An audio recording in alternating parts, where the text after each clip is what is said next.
Bonjour et bienvenue dans ce nouveau cours dans le module rédaction journalistique. Dans le dernier cours, on a étudié la relation entre rédaction journalistique et lisibilité. C'est quoi informer? C'est quoi accrocher? Les approches cognitives et les approches linguistiques concernant la lisibilité.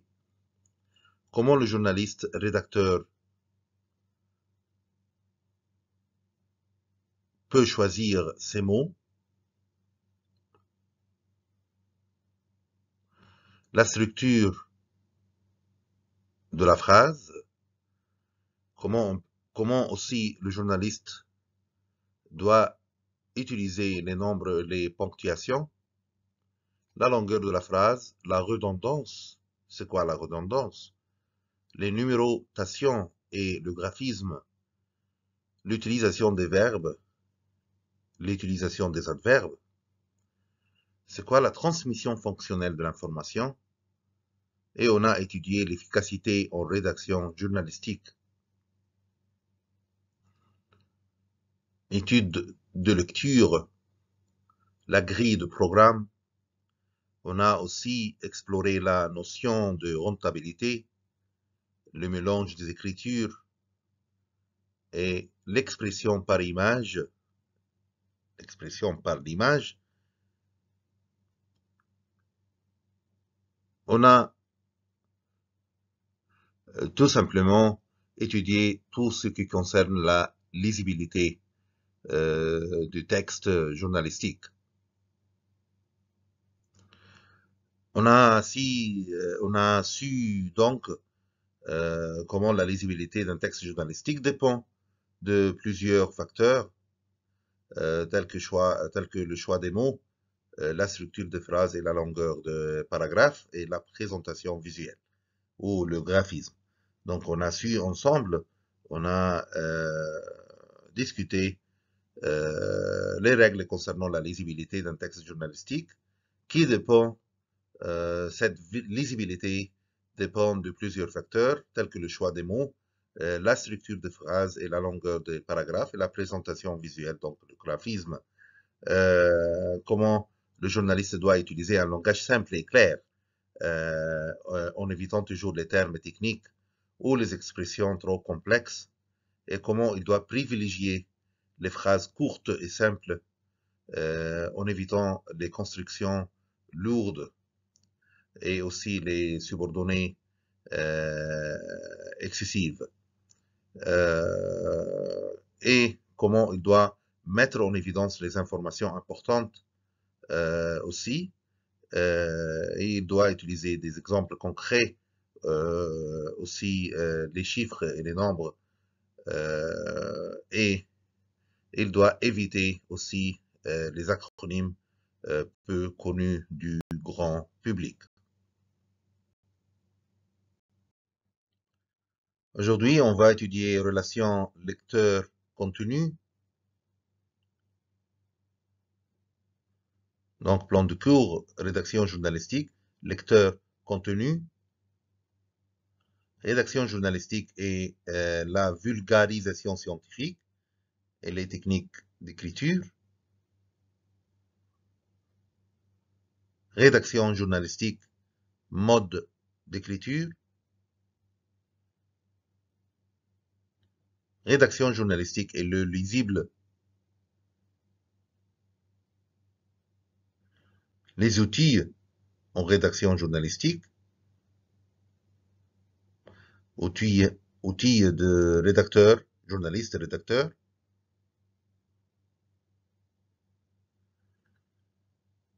Et aussi, on va étudier avec des exemples l'habillage des articles, le titre, fonction du titre, titre, surtitre et sous-titre.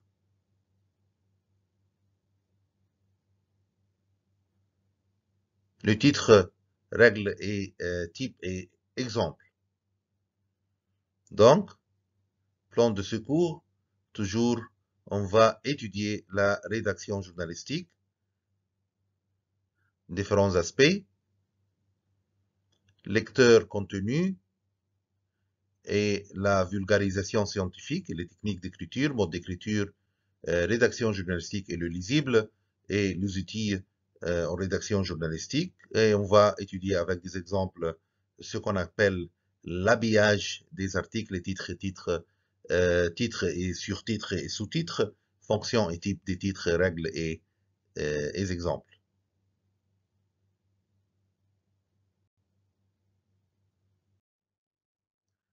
Concernant la relation contenu-lecteur, donc en rédaction journalistique toujours, et on s'appuie toujours sur des ouvrages académiques comme l'ouvrage Écriture journalistique de Jacques Mourican.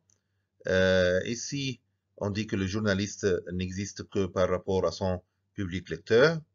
Même dans un public réputé cultivé, les risques d'incompréhension existent toujours.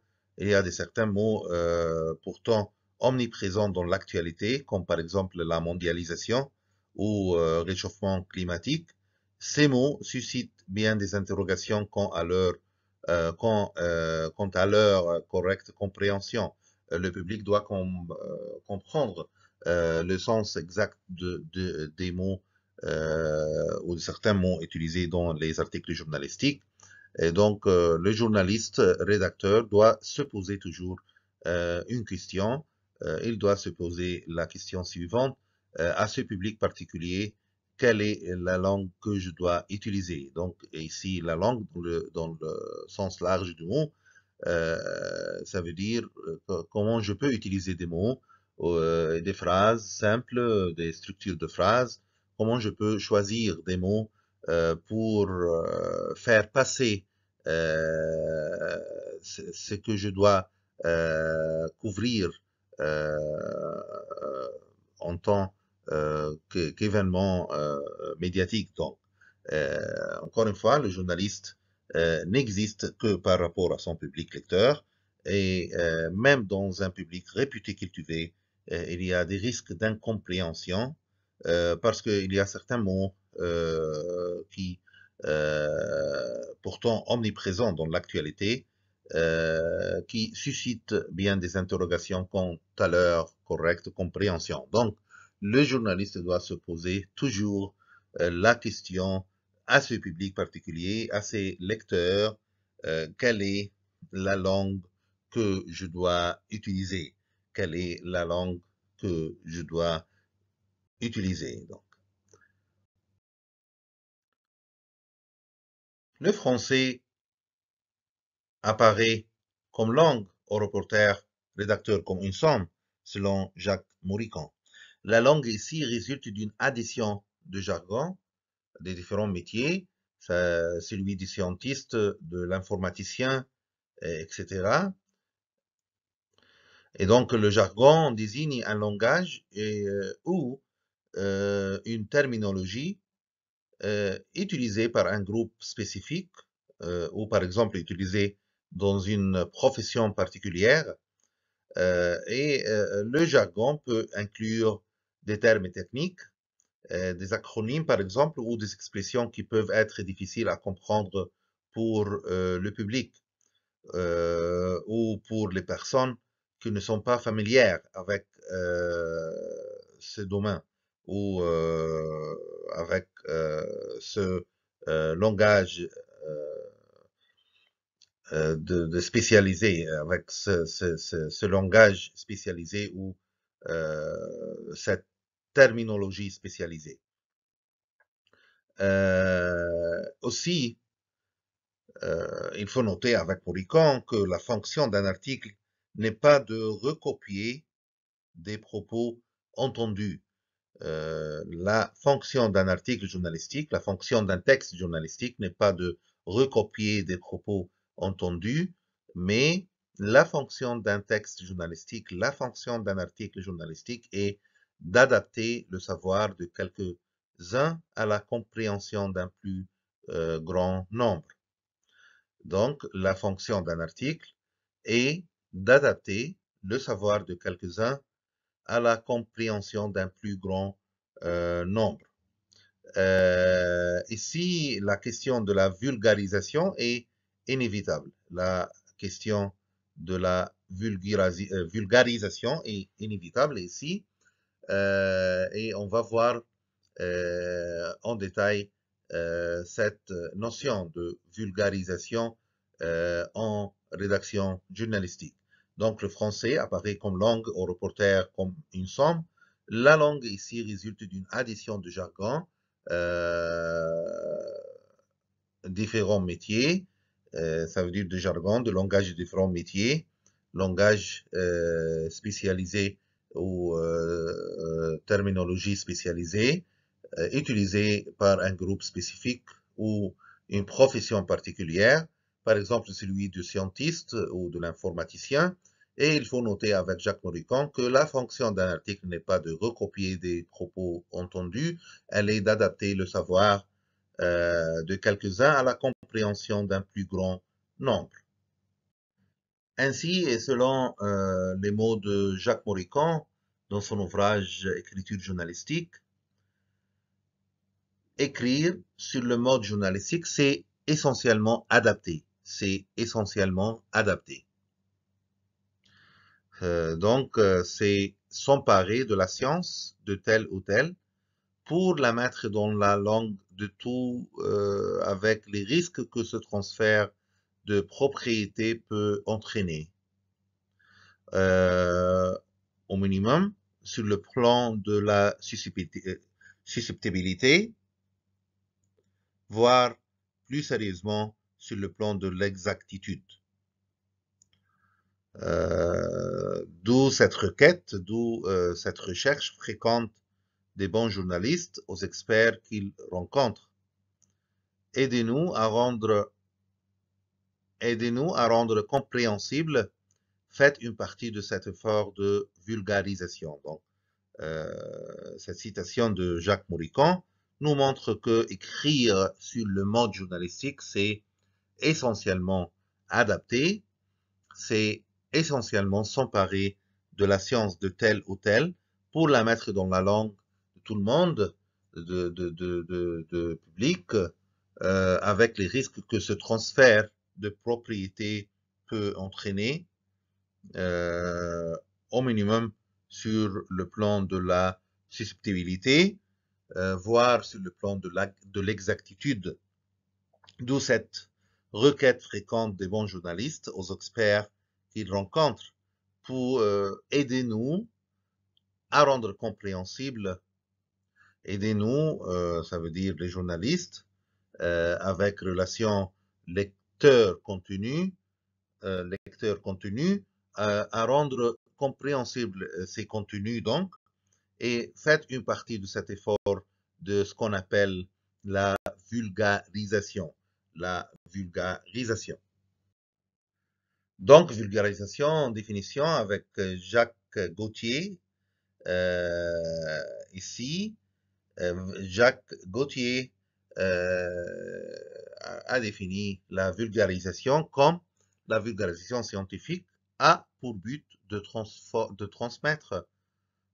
Donc, la vulgarisation vise ou a pour but de transmettre des informations à des clientèles choisies. Ça veut dire ici les lecteurs, soit les lecteurs de la presse, ou par exemple des journaux en ligne ou de web, donc de sites web.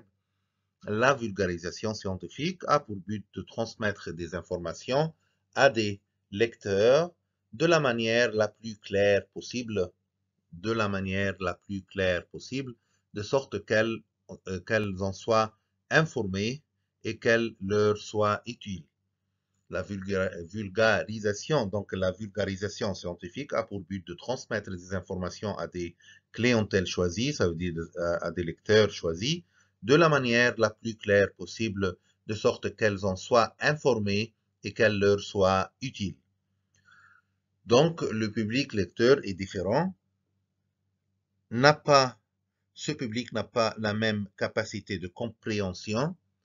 Le rédacteur journaliste veut d'abord comprendre puis être compris. Et on peut utiliser un langage spécialisé avec les experts, mais avec le public, quel que soit leur statut, leur degré d'instruction, il faut vulgariser, c'est-à-dire rendre le contenu compréhensible. Tout simplement, vulgariser, ça veut dire rendre le contenu compréhensible. Et c'est le rôle de rédacteur, journaliste, de rendre ce contenu compréhensible, les contenus complexes ou les contenus concernant des sujets compliqués. Le journaliste, faut vulgariser ses contenus, donc c'est-à-dire rendre ce contenu compréhensible. Un texte journalistique de vulgarisation scientifique, selon Jacques Gauthier, ne doit pas aborder trop de sujets à la fois. Un texte journalistique de vulgarisation scientifique ne doit pas aborder trop de sujets à la fois. Je vous rappelle que la vulgarisation journalistique, c'est la pratique journalistique, la pratique en rédaction journalistique qui consiste à expliquer des sujets complexes de manière simple, tout simplement à expliquer les sujets complexes de manière simple et accessible pour les lecteurs qui ne sont pas experts dans ce type de sujet à aborder. Et donc, cette pratique est utilisée pour rendre l'information plus compréhensible et plus accessible au grand public. Donc, un texte journalistique de vulgarisation scientifique ne doit pas aborder trop de sujets à la fois. Un seul thème bien exposé a de chances d'être compris qu'un texte véhiculant une foule de messages. Donc, un texte journalistique de vulgarisation scientifique ne doit pas aborder trop de sujets à la fois. Un seul thème bien exposé a de chances d'être compris d'un texte véhiculant une foule de messages. Jacques Gauthier aussi écrit que si vous avez vraiment plusieurs messages à faire passer, prévoyez plusieurs textes ou interventions, autant de textes ou d'interventions que nécessaire. Le public que vous voulez rejoindre est parfois submergé d'informations et pour l'intéresser, donc c'est le conseil de Jacques Gauthier, pour l'intéresser, vous devez lui raconter une histoire vraie, donc une histoire vraie, le captiver, l'amener ailleurs et le connecter avec ses préoccupations. Sinon votre information passera inaperçue. Et chaque expérience terrain a ses histoires, donc chaque thème à aborder, chaque événement médiatique a ses histoires et ses conflits, ses aventures humaines. Et donc, ce devrait être le point de départ d'un bon texte de vulgarisation. Encore une fois, un texte journalistique de vulgarisation scientifique ne doit pas aborder trop de sujets à la fois. Un seul thème bien exposé a de chances d'être compris qu'un texte véhiculant une foule de messages. Si vous avez vraiment plusieurs messages à faire passer, prévoyez plusieurs textes ou interventions, autant de textes ou d'interventions que nécessaire. Le public que vous voulez rejoindre est parfois submergé d'informations et pour l'intéresser, vous devez lui raconter une histoire vraie, le captiver, l'amener ailleurs et le connecter avec ses préoccupations. Sinon, votre information passera inaperçue et chaque expérience terrain a ses histoires, ses conflits, ses aventures humaines. Ce devrait être le point de départ d'un bon texte de vulgarisation. Donc, chaque expérience terrain, chaque sujet à aborder, à traiter dans des articles journalistiques, a ses histoires, ses conflits, ses aventures humaines. Ce devrait être le point de départ d'un bon texte de vulgarisation. Comment donc le journaliste, le rédacteur peut vulgariser les contenus, peut les rendre donc compréhensibles de la part du public? Jacques Gauthier donne des conseils à ce sujet. 1. Rester concret. Racontez les faits en vous raccrochant à des exemples que votre public connaît. Racontez les faits en vous raccrochant à des exemples que votre public connaît. Transposez les données dans la réalité des personnes à qui vous vous adressez, donc dans la réalité des lecteurs, dans la réalité des personnes et des lecteurs dans leur vie quotidienne. Privilégiez l'humain dans vos écrits.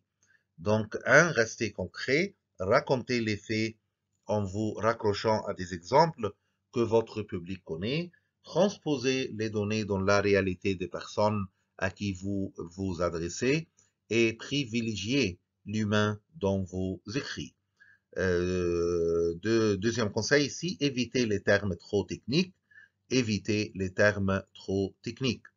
Écrivez en termes simples au risque de perdre un peu de précision. Évitez de vous perdre dans les détails. Limitez-vous aux éléments clés. Écrivez en termes simples au risque de perdre un peu de précision. Écrivez en termes simples au risque de perdre un peu de précision. Évitez de vous perdre dans les détails. Limitez-vous aux éléments clés. Donc, c'est le deuxième conseil. 1. Restez concret. 2. Évitez les termes trop techniques. 3. Faites parler les gens. Utilisez leur expression. Donc, en traitant les sujets, notamment dans les sujets scientifiques ou les sujets concernant la santé ou par exemple les sujets concernant l'environnement avec ces techniques, avec le langage expert. Donc, il faut que le journaliste, le journaliste doit faire attention ici, oui, il faut rester concret et éviter les termes trop techniques, mais aussi faites parler les gens et utiliser leur expression. Les lecteurs apprécient beaucoup le contact direct avec les personnes rencontrées, donc les sources ici du journaliste. Si vous avez la possibilité d'accompagner votre texte de photographie, bien sûr, expliquez vos photos, dites ce qu'elles représentent.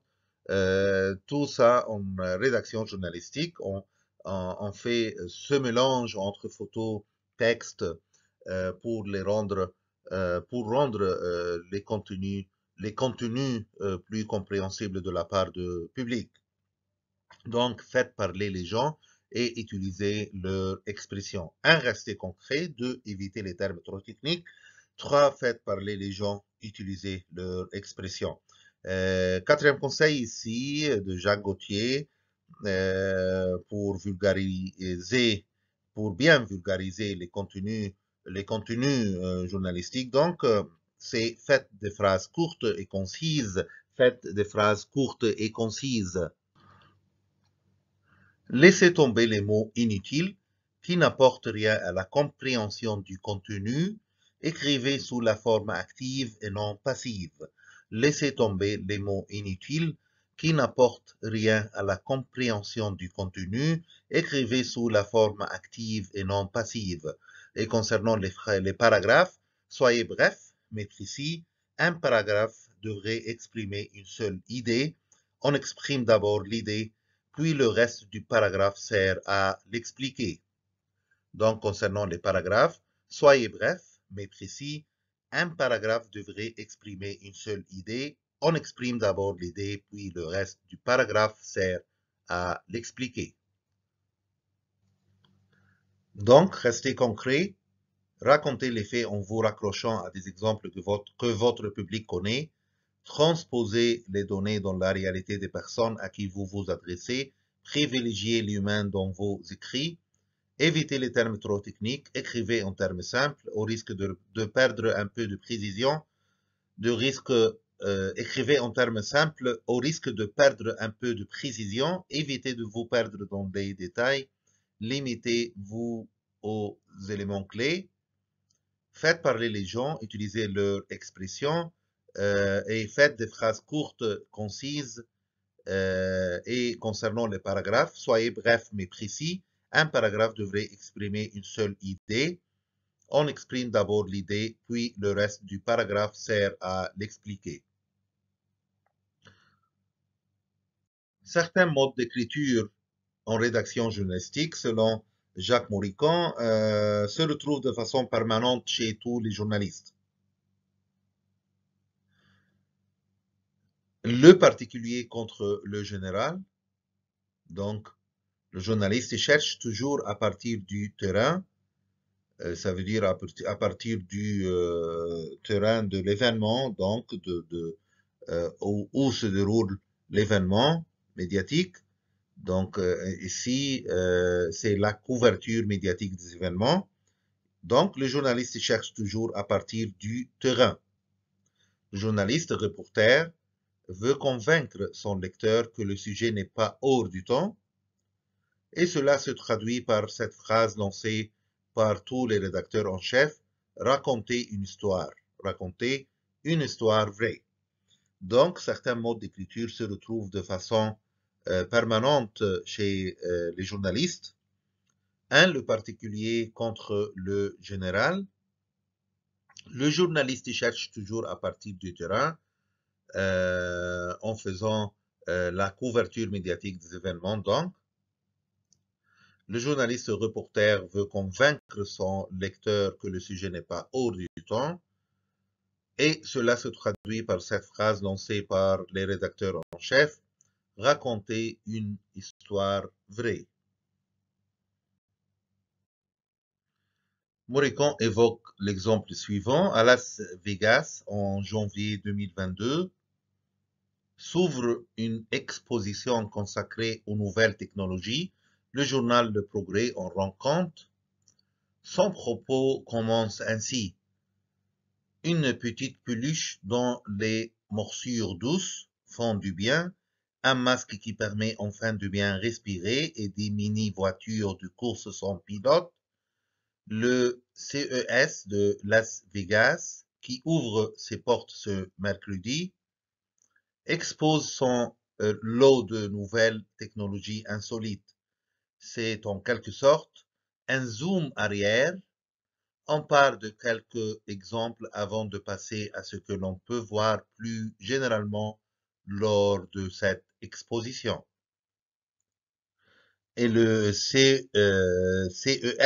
c'est l'abréviation de Consumer Electronics Show de Las Vegas, est l'un des salons technologiques les plus importants au monde. Il se déroule chaque année au début de janvier à Las Vegas.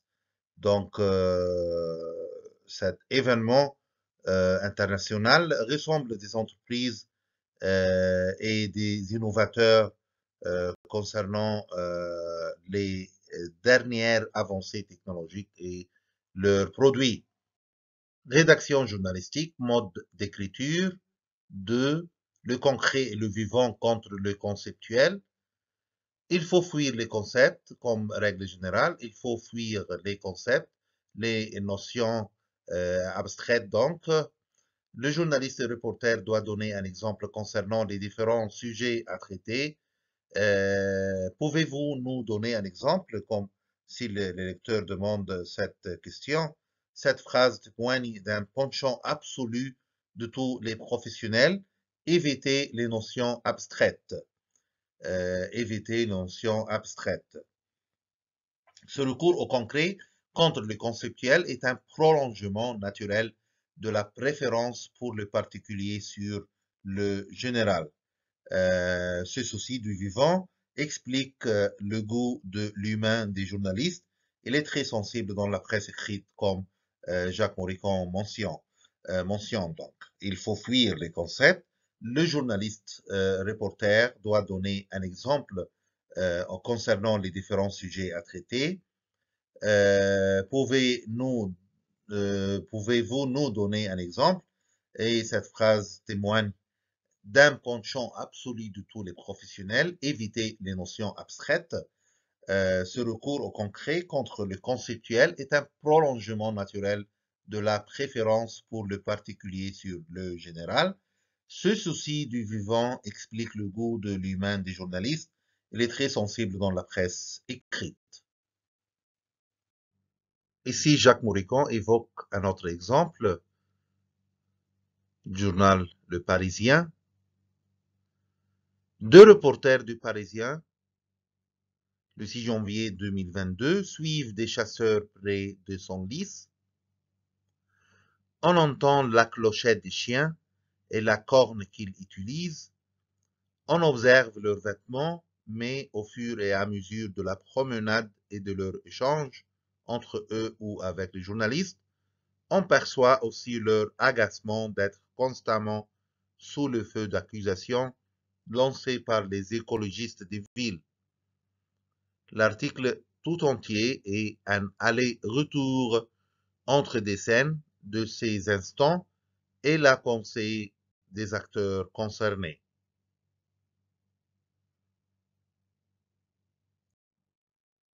Donc, le choix des mots dans la presse privilégie systématiquement le concret, le pratique, le vivant, le visuel et les vocabulaires familiers. Donc, en rédaction journalistique, le choix des mots privilégie systématiquement le concret, le pratique, le vivant, le visuel et les vocabulaires familiers. Les journalistes doivent faire attention donc à l'utilisation des mots dans leur contenu journalistique parce que le choix des mots dans la presse est un aspect très important du journalisme car il a le pouvoir d'influencer la façon dont les informations concernant les événements médiatiques sont perçues par les lecteurs et les journalistes doivent faire preuve de précision et d'impartialité. Donc, les rédacteurs doivent utiliser des mots précis et spécifiques pour décrire les événements et aussi les personnes et les situations concernant les différents sujets médiatiques donc à couvrir. Les journalistes doivent éviter aussi les termes vagues et éviter les malentendus et de transmettre l'information donc concernant les événements médiatiques de manière claire et compréhensible. Et dans l'écriture journalistique, l'utilisation du concret est essentielle et très important pour rendre les informations plus compréhensibles pour les lecteurs. Donc, l'écriture concrète, l'écriture journalistique concrète se caractérise par l'utilisation de détails spécifiques et des exemples concrets et de descriptions vivantes pour illustrer toujours les événements médiatiques à couvrir. Donc, le choix des mots dans la presse privilégie systématiquement le concret et aussi le pratique, le vivant et aussi le visuel et bien sûr les vocabulaires familiers. Donc, les vocabulaires familiers pour les lecteurs. Les journalistes doivent éviter les structures complexes de la phrase et aussi doivent éviter les mots compliqués dans, dans les mots compliqués en ce qui concerne la signification. Donc, c'est toujours les journalistes doivent utiliser les vocabulaires familiers pour les lecteurs. Rédaction journalistique, mode d'écriture, le précis, selon Jacques Marican, beaucoup de reproches adressés aux journalistes et rédacteurs portent sur l'à peu près, ce qu'il appelle l'à peu près, ça veut dire le récit approximativement acceptable dont il se satisfont assez volontiers. Le rédacteur doit éviter les verbes avoir, faire, réaliser.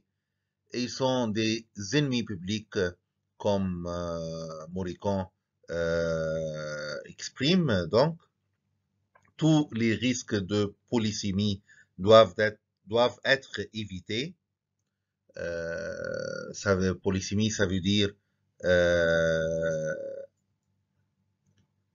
la polysémie est donc le phénomène, c'est un phénomène linguistique qui se réfère à la capacité d'une expression, la capacité d'un mot, par exemple, à avoir plusieurs sens ou significations différentes.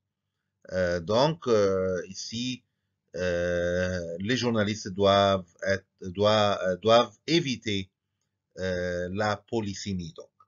Le bon journaliste, bon rédacteur, a le sens des détails, la précision de l'âge et du titre exact et de rigueur, donc la précision de l'âge et du titre exact et des rigueurs ici.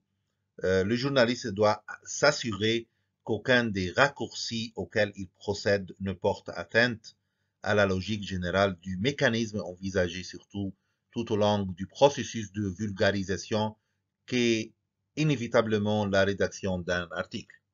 Donc, le précis, selon Jacques Mourican, il y a beaucoup de reproches adressés aux journalistes qui portent toujours sur l'à peu près ou sur le récit approximativement acceptable dont ils se satisfont assez volontiers. Le rédacteur doit éviter les verbes avoir, faire, réaliser, etc. Parce qu'ils sont des ennemis publics selon l'expression de Jacques Mourican. Et les journalistes doivent aussi éviter la polysémie. Ça veut dire, encore une fois, ce phénomène linguistique qui se réfère à la capacité d'un mot ou d'une expression à avoir plusieurs sens ou significations différentes. Euh, et aussi, le bon journaliste et rédacteur a le sens des détails. Le journaliste doit s'assurer qu'aucun des raccourcis auxquels il procède ne porte atteinte à la logique générale du mécanisme envisagé, surtout tout au long du processus de vulgarisation, qui est inévitablement la rédaction d'un article. Rédaction journalistique, mode d'écriture, le lisible, selon Jacques Mourican, ici, en ce qui concerne les paragraphes, il explique que la lisibilité d'un texte procède d'une appréciation très subjective dans laquelle, en premier lieu, le contenu n'a rien à voir. Les sentiments de répulsion à la perspective de devoir lire un texte immense sont l'inspiration visuelle et, selon Jacques Mourican, terriblement préjudiciable. Rares sont les lecteurs qui le surmontent. D'où les innombrables efforts faits en matière d'habillage d'un article, comme on va voir dans ce cours. D'où aussi la nécessité de veiller à des paragraphes courts, chacun développant une idée et une seule. Donc, comme Mourican explique, la lisibilité d'un texte procède d'une appréciation très subjective dans laquelle le contenu n'a rien à voir. Le sentiment de répulsion à la perspective de devoir lire un texte immense sans respiration visuelle. Respiration visuelle, ça veut dire sans l'utilisation du visuel, du graphisme aussi, les layouts, donc est terriblement préjudiciable. Et rares sont les lecteurs qui le surmontent. D'où les innombrables efforts faits en matière d'habillage d'un article, ce qu'on appelle l'habillage d'un article, l'utilisation du titre, surtitre, sous-titre, les accroches, attaques, chutes, d'où aussi la nécessité de veiller à des paragraphes courts. Chaque paragraphe développe une idée et développe une idée et une seule et une seule. Rédaction journalistique, mode d'écriture en ce qui concerne aussi l'utilisation des mots et des phrases. Les journalistes doivent choisir des mots qui ne fassent pas obstacle à la compréhension, comme on a déjà mentionné. Les journalistes doivent choisir des structures simples en ce qui concerne la construction de la phrase. On insiste aussi sur donc cette règle. Dans les deux cas, la clé ici, la concision, et Mouricon évoque la citation Conseil de Charles Gombault, le journaliste à Paris Soir, puis à France Soir. Si vous voulez dire qu'il pleut, dites il pleut. Les mots trop longs, au-delà de 3 syllabes, les phrases trop longues, au-delà de 13-15 mots, supposent un effort conscient de lecture qui devient vite épuisant. Donc, les journalistes doivent choisir des mots qui ne fassent pas obstacle à la compréhension. Les journalistes doivent choisir des structures simples en ce qui concerne la construction de la phrase. Dans les deux cas, la clé est la concision. Mouricon évoque la citation conseil de Charles Gombault, journaliste à Paris Soir puis à François. Si vous voulez dire qu'il pleut, dites il pleut, tout simplement. Les mots trop longs, au-delà de 3 syllabes, les phrases trop longues, au-delà de 13-15 mots, supposent un effort conscient de lecture qui devient vite épuisant. Mouricon ajoute, les constructions atypiques, complément de temps ou de causalité en début de phrase, compliquent la compréhension. Il faut les fuir absolument lorsque le lecteur n'est pas encore très engagé dans l'article. Il en sortira bien vite. La lisibilité d'une phrase est grandement affectée par le recours ou non à des tournures passives. Chaque fois qu'un verbe actif peut être placé, il donne comme un encouragement à la lecture. Le journaliste rédacteur doit éviter les formules parasites. Vous ne manquez pas de savoir et répéta à qui voulait bien l'entendre, les parenthèses, les litotes, et parce que tout plus ou moins vide de sens précis. Et les parenthèses, les formules parasites sont des obstacles à la compréhension. Donc, Mouricon ajoute les constructions atypiques, compléments de temps ou de causalité en début de phrase, compliquent la compréhension. Il faut les fuir. Les journalistes doivent fuir absolument donc les constructions atypiques lorsque le lecteur n'est pas encore très engagé dans l'article. Il en sortira bien vite et la lisibilité d'une phrase est grandement affectée par le recours ou non à des tournures passives. Chaque fois qu'un verbe actif peut être placé, il donne comme un encouragement à la lecture. Le journaliste et rédacteur doit éviter les formules parasites et les parenthèses parce que en fait, les parenthèses et formules parasites, les litotes, aussi les euphémismes, donc sont des obstacles à la compréhension. Rédaction journalistique, les outils, les anecdotes significatives. Le journaliste rédacteur utilise les anecdotes en racontant les différentes histoires. L'objectif est à la fois de raconter une très courte histoire qui rende la lecture agréable et de donner à comprendre ce qui, conceptualisé, serait trop complexe. Les reporters, journalistes et rédacteurs, doivent être des chasseurs d'anecdotes significatives. Dans leur manière de conduire les entretiens, ils ne cesseront de guetter cette petite histoire, vraie bien sûr, qui montre que le lecteur est bien dans la vraie vie. Le journaliste rédacteur utilise les anecdotes en racontant les différentes histoires. L'objectif est à la fois de raconter une très courte histoire qui rende la lecture agréable et de donner à comprendre ce qui, conceptualisé, serait trop complexe. Les reporters doivent être des chasseurs d'anecdotes significatives. Dans leur manière de conduire les entretiens, ils ne cesseront de guetter cette petite histoire qui montre que le lecteur est bien dans la vraie vie.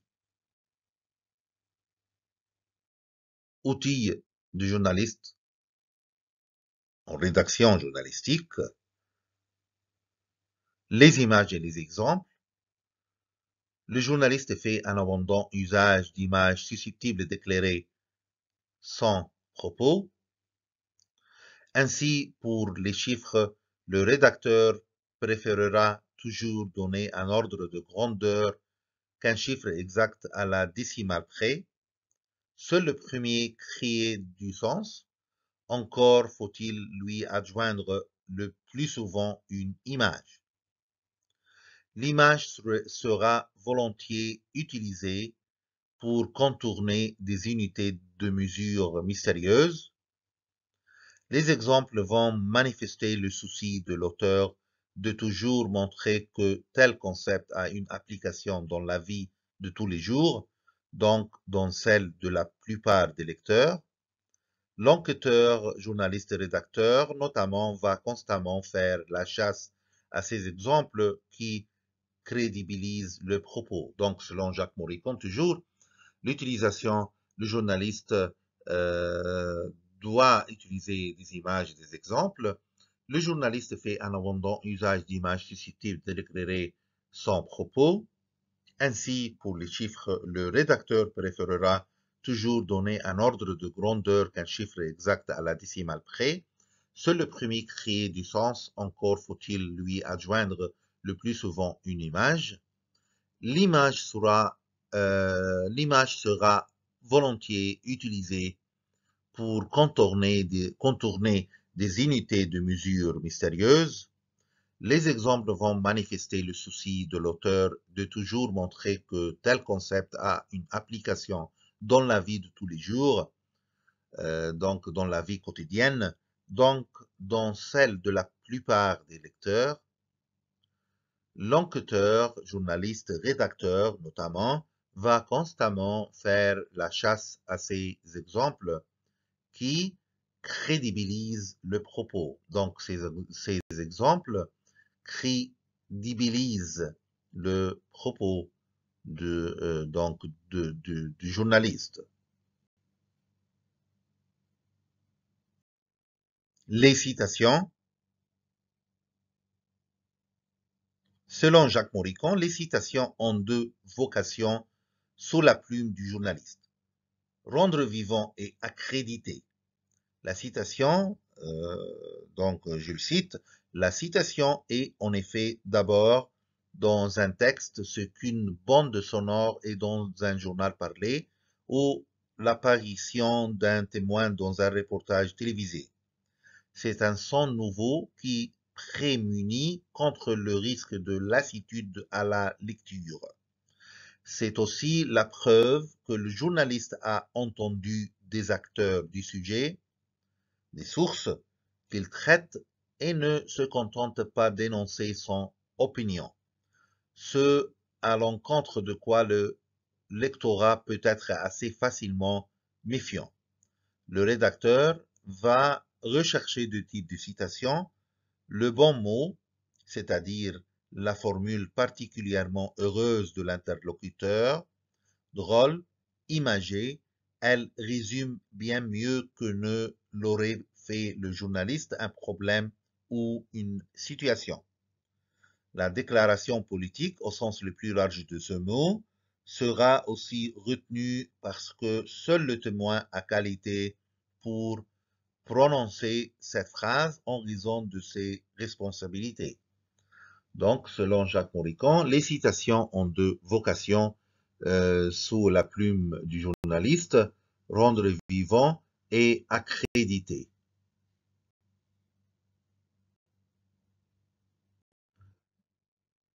Moricon, Jacques Moricon, dans son ouvrage L'écriture journalistique, en ce qui concerne les outils en rédaction journalistique toujours, Moricon note que sauf dans l'éditorial où l'engagement du journaliste devient licite, celui-ci ne peut poser de jugement sans qu'il ne soit attribué clairement à des acteurs compétents.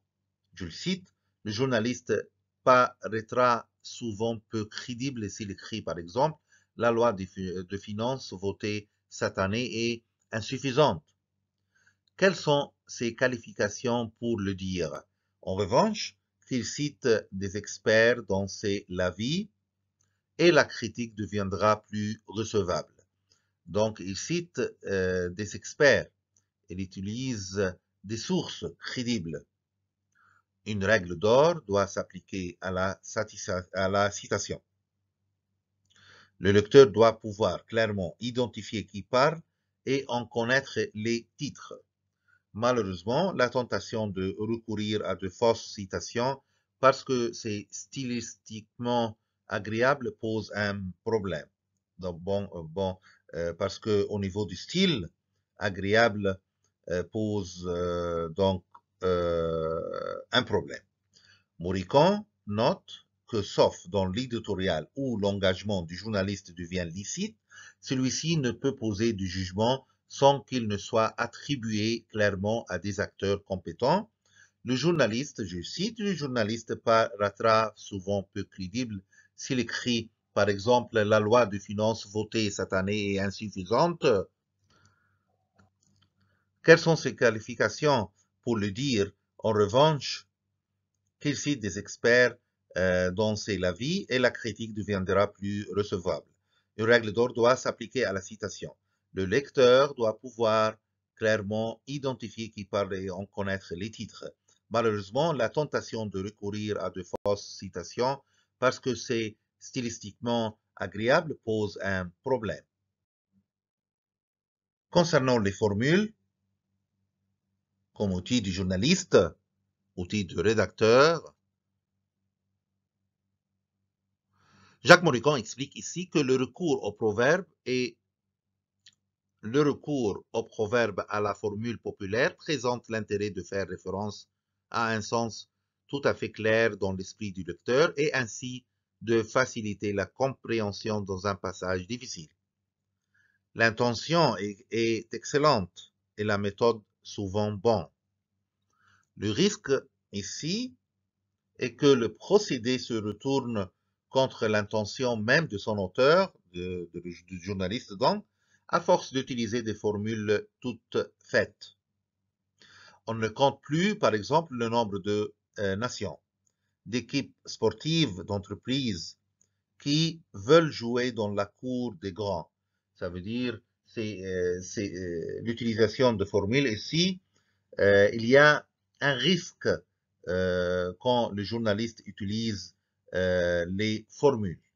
Oui, comme l'explique Jacques Moricon, le recours au proverbe et à la formule populaire présente l'intérêt de faire référence à un sens tout à fait clair dans l'esprit du lecteur et ainsi de faciliter la compréhension dans un passage difficile. L'intention est excellente et la méthode souvent bonne, mais il y a un risque, c'est que le procédé se retourne contre l'intention même de son auteur à force d'utiliser des formules toutes faites. On ne compte plus, par exemple, le nombre de nations, d'équipes sportives, d'entreprises qui, et ici la formule, veulent jouer dans la cour des grands. On passe maintenant à ce qu'on appelle en rédaction journalistique l'habillage des articles. Le titre. Les titres d'information annoncent la nouvelle. Les titres d'information guident le lecteur et conduisent à la lecture de l'article. Les titres d'information mettent l'accent sur l'essentiel de l'information. Les titres d'information condensent et résument les différents éléments de l'événement à couvrir. Le titre, selon Roseline Ringot et en se basant sur la réflexion de Patrick Charodeau, acquiert un statut autonome. Il devient un texte à soi seul, un texte qui est libre au regard des lecteurs, contenant le rôle principal sur la scène d'information. Donc, les titres d'information annoncent la nouvelle. Les titres d'information guident les lecteurs et conduisent à la lecture de l'article. Les titres d'information mettent l'accent sur l'essentiel de l'information. Les titres d'information condensent et résument les différents éléments de l'événement à couvrir. Le titre, selon Roselyne Ringot, acquiert un statut autonome, il devient un texte à soi seul, un texte qui est libre au regard des lecteurs comme contenant le rôle principal sur la scène d'information. J'évoque ici comme exemple ce texte journalistique publié dans Sciences et Vie. La biodiversité n'est pas régulière, mais fluctue énormément dans des périodes s'étendant à des dizaines de millions d'années. La cause pourrait être enfin découverte. Une équipe internationale de scientifiques avance que ces explosions de vie seraient provoquées par un processus géologique ayant lieu dans les profondeurs de la Terre. Les espèces apparaissent et deviennent éteintes à des échelles de temps de plusieurs millions d'années. La cyclicité de ces renouvellements n'est pas toujours intelligible pour les paléontologues. Les fossiles montrent que la biodiversité peut exploser ou décliner de manière irrégulière, mais la multiplicité des facteurs ne permet pas de distinguer clairement les causes précises. Les chercheurs derrière cette étude ont découvert des périodes de renaissance de la biodiversité, des périodes de renaissance de la biodiversité ayant lieu tous les 36 millions d'années en raison du mouvement des plaques tectoniques. Leurs résultats ont été publiés dans le journal Proceedings of the National Academy of Sciences. Dans les profondeurs de notre planète, notre croûte terrestre est en mouvement constant. Cette mobilité perpétuelle déclenche des réorganisations et des chocs entre les plaques tectoniques et fait partie de leur processus de recyclage. Lorsque les plaques se séparent, le plancher océanique peut s'allonger et inversement se compresser dans les zones de rencontre entre les plaques, connues comme des zones de subduction. Les variations dans le plancher océanique peuvent déchaîner à un très long terme des variations du niveau de la mer.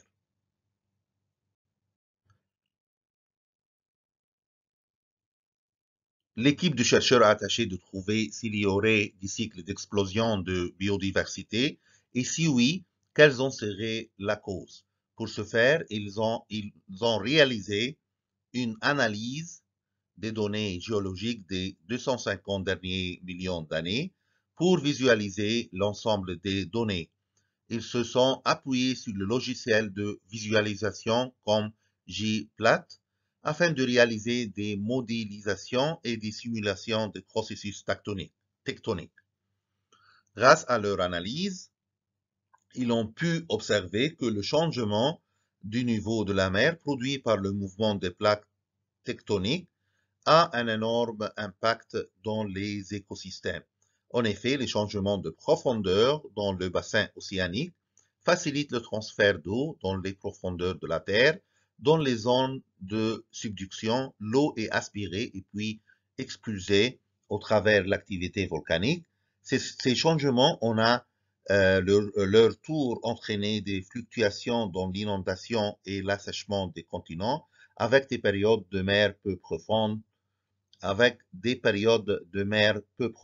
étendues qui ont favorisé la biodiversité, précise Dietmar Müller, co-auteur de l'étude et géologue de l'Université de Sydney.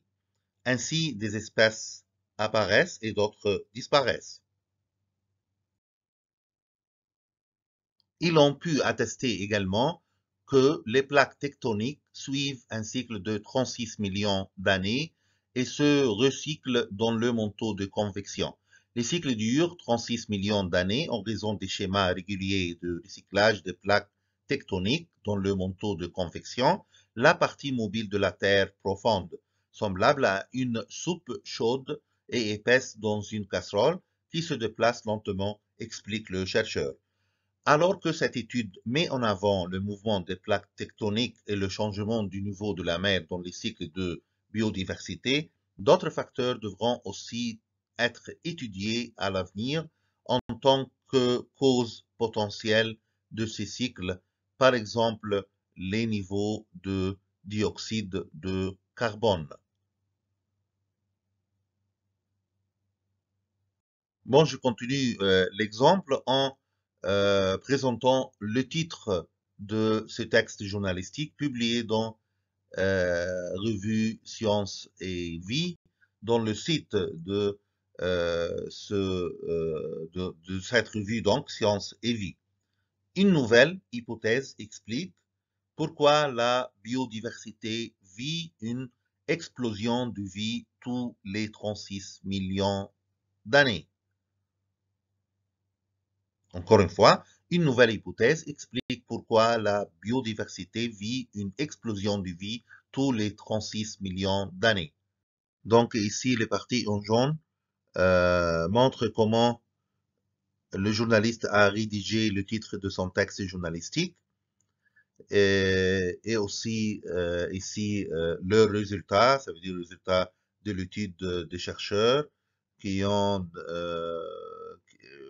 découvert donc cette nouvelle hypothèse qu'on peut lire dans le titre. Une nouvelle hypothèse explique pourquoi la biodiversité vit une explosion de vie tous les 36 millions d'années. Donc, en lisant le texte journalistique, on va trouver la réponse de cette question. Pourquoi la biodiversité vit une explosion de vie tous les 36 millions d'années, selon l'étude faite par une équipe internationale de scientifiques qui avance donc cette hypothèse. Les fonctions du titre. Le titre définit un contrat avec le lecteur selon les mots de Jacques Mourican. Il engage, je le cite, il engage l'auteur à dire ce que le titre annonce, d'où la condamnation sans nuance que méritent les titres réputés sous-vendeurs lorsqu'ils n'en disent pas autant que n'en contient l'article ou survendeur, donc lorsqu'ils en disent bien plus. Le second cas est le plus fréquent. Il y a dans ces deux cas, selon Jacques Moricon, tromperie sur la marchandise. Mais en même temps, c'est un véritable défi pour l'auteur, journaliste, rédacteur d'un titre de concilier le graphisme avec le sens. Donc le titre définit un contrat avec le lecteur. Moricon ajoute que le titre hiérarchise les informations. Il le fait d'abord par ce qui est sa caractéristique première, sa grosseur typographique. C'est une faute de composer en plus gros caractère le titre d'une information mineure, même si c'est techniquement possible, alors qu'ailleurs, dans la page, l'information la plus importante n'est pas aussi visible. La typographie du journal est en principe au service du sens. L'usage le plus commun est que les titres les plus gros soient en tête de page. Là encore, c'est un contrat implicite avec le lecteur qui doit pouvoir se reposer sur cette adéquation entre signal visuel fort et importance de l'information. Parmi les fonctions de titre expliquées par Jacques Mourican, il écrit que le titre exprime certaines orientations éditoriales de la publication. Moricon souligne qu'il est rare en effet que celle-ci n'arrête pas une position quant à sa technique de titrage. Jouera-t-on d'un surtitre ou d'un sous-titre? Quelle sera la sonorité du titre? Préférera-t-on des titres incitatifs qui usent de mots forts, de jeux de mots, d'images, ou bien préfère-t-on un son plus discret par un titre exclusivement informatif? Il est rare que ce type de décision relève de la fantaisie de chaque rédacteur. L'habit faisant le moins, les directions éditoriales savent bien qu'elles seront beaucoup jugées là-dessus.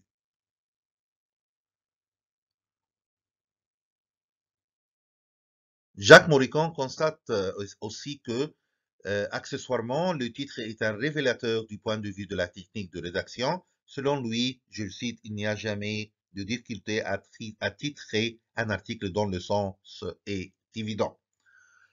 Il n'y a jamais de difficulté à tirer un article dont le sens est évident, c'est que la construction est bonne. La quasi-totalité des difficultés vient d'hésitation sur la compréhension de l'article. Par conséquent, s'il y a la moindre difficulté à titrer, il doit d'abord y avoir alerté sur l'écriture même de l'article. Concernant l'habillage de l'article de la presse, on doit distinguer entre titre, surtitre, sous-titre, rubricage, chapeau, attaque, ce microsystème énonciatif selon Roselyne Ringot. Donc les journaux utilisent selon elle cette combinaison d'énoncés de manière variable. Cette chercheuse constate que l'utilisation simultanée du surtitre et du sous-titre est tombée en désuétude en presse imprimée et en presse web. Leur disparition totale signale un haut degré d'événementialisation pris en charge par un titre unique. Jacques Moricon, lui aussi, constate que l'usage a multiplié autour du titre de la presse des accessoires qui sont fortement sujets à des modes. Le rubricage économie, politique, étranger n'a normalement rien à voir avec le titre, puisqu'il est seulement censé découper la publication entière en autant de thèmes qu'elle prétend traiter. Parfois, ces têtes de chapitre sont soutenues par une couleur afin d'en faciliter le repérage par le lecteur. Moricon aussi a noté l'évolution, voire la disparition des chapeaux au profit d'accroches qui sont cousines germaines des sous-titres. Cette évolution qui a eu pour effet de faire disparaître ces sous-titres, seuls les surtitres semblent tenir bon dans les pratiques graphiques. Concernant le titre, sous-titre, surtitre, règle générale ici, la règle générale étant que le titre doit donner l'information centrale, le surtitre ou le sous-titre peuvent servir à le compléter. La règle générale ici étant que le titre doit donner l'information centrale, le surtitre ou le sous-titre peuvent servir à le compléter. Qui, quoi, comment, ou bien, où dira tel titre. Pourquoi précisera soit le surtitre, soit le sous-titre. J'évoque ici cet exemple publié dans le Figaro. Titre principal, vent de fronde contre le pacte vert européen, et puis le sous-titre, le projet de loi sur la restauration de la nature, examiné au Parlement européen ce mercredi, impose de nouvelles normes écologiques qui inquiètent la droite et les agricultures. Comme on voit ici, le sous-titre résume les points clés de l'article. Donc, pour que le lecteur puisse comprendre rapidement l'article. Un autre exemple, Chypre, les chats décimés par un virus, titre principal, sous-titre, près de 300 000 chats seraient morts d'un coronavirus. Il n'y a pas de traitement, mais la maladie ne se transmet pas aux humains. Donc, comme on voit, le sous-titre ici résume les points clés de ce texte journalistique pour que les lecteurs puissent comprendre facilement les éléments essentiels de ce texte. Donc. Et selon Jacques Moricon, il existe certaines règles à suivre en concernant les titres. Un titre perçu dans une phase de lecture rapide, voire distraite, doit être parfaitement clair. Donc, un titre perçu dans une phase de lecture rapide, voire distraite, doit être parfaitement clair. L'idée très répandue selon laquelle un effet d'intrigue encouragerait à la lecture est totalement fausse. à moins qu'un sens précis soit nettement indiqué, même sous une forme imagée ironique. Le souci de clarté, ajoute Moricon, interdit aussi de recourir à des mots polysémiques, comme on a déjà mentionné, qui peuvent donner un sens contradictoire au titre, de même pour les mots pédants, conceptuels, ou pour les sigles peu répandus. À l'instant de feuilleter, le lecteur n'aime guère se poser des questions. À l'instant de feuilleter son journal ou de naviguer son site, le lecteur n'aime guère se poser des questions. Selon Jacques Moricon, toujours, presque tous les articles peuvent être titrés sur le mode interrogatif, et en tout cas d'autant plus aisément qu'ils sont mal construits. L'usage du point d'interrogation nous paraît pertinent essentiellement dans le cas où l'auteur de l'article veut signifier que toutes les manières d'examiner un problème ramènent sans arrêt à telle ou telle question, pour le moment sans réponse. Moricon souligne que, plus généralement, le point d'interrogation paraît adapté à des textes de commentaires et non pas d'information. Je cite toujours Jacques Moricon, le souci de clarté se conjugue également avec une volonté du dynamisme dans l'écriture. L'usage de mots forts doit être toujours préféré. L'existence d'un verbe actif donne du tonus à la phrase, d'où les réserves que l'on doit faire souvent quant à l'usage des deux points, qui se substituent à un verbe. Le plus souvent, faute de place. La formule reste ainsi un peu vague. Pas de verbe et un sigle mystérieux pour le grand public. Le vague reste l'ennemi du bon titre. Une boutade prétend que le titre idéal est celui que l'on ne pourra faire qu'en une seule occasion, tant il est parfaitement adapté à la situation particulière qu'il dépeint. C'est en tout cas vrai à contrario, comme mentionne Jacques Moricon. Tous les titres automatiques sont mauvais. Bienvenue au commandant Durand, lu 100 fois à propos d'une nomination. L'association X fait le point, ont perdu tout contenu à force d'avoir été répétés. Concernant les types de titres, il y a toujours deux types de titres. Les titres informatifs qui résument l'information sans la moindre fantaisie. Les agences de presse ainsi que certains journaux sont faits une règle absolue, notamment dans un souci d'image. Les unes et les autres veulent montrer implicitement par là qu'ils s'en tiennent toujours à l'information et qu'ils sont donc en la matière une référence. Il y a aussi les titres incitatifs. Ils cherchent à surprendre, à faire sourire, à intriguer par des images audacieuses, des mots chocs, des jeux de mots, des formules détournées. Donc, les titres incitatifs, ils cherchent à surprendre, à faire sourire, à intriguer par des images audacieuses, des mots chocs, des jeux de mots, des formules détournées, etc. Exemple de titre incitatif, publié dans Le Figaro, vent de fronde contre le pacte vert européen. Ici, exemple de titre informatif publié sur le site France Info. Le Parlement européen adopte la loi de restauration de la nature. Et comme d'habitude, la bibliographie des ouvrages utilisés dans ce cours. On s'arrête ici et merci et à la prochaine.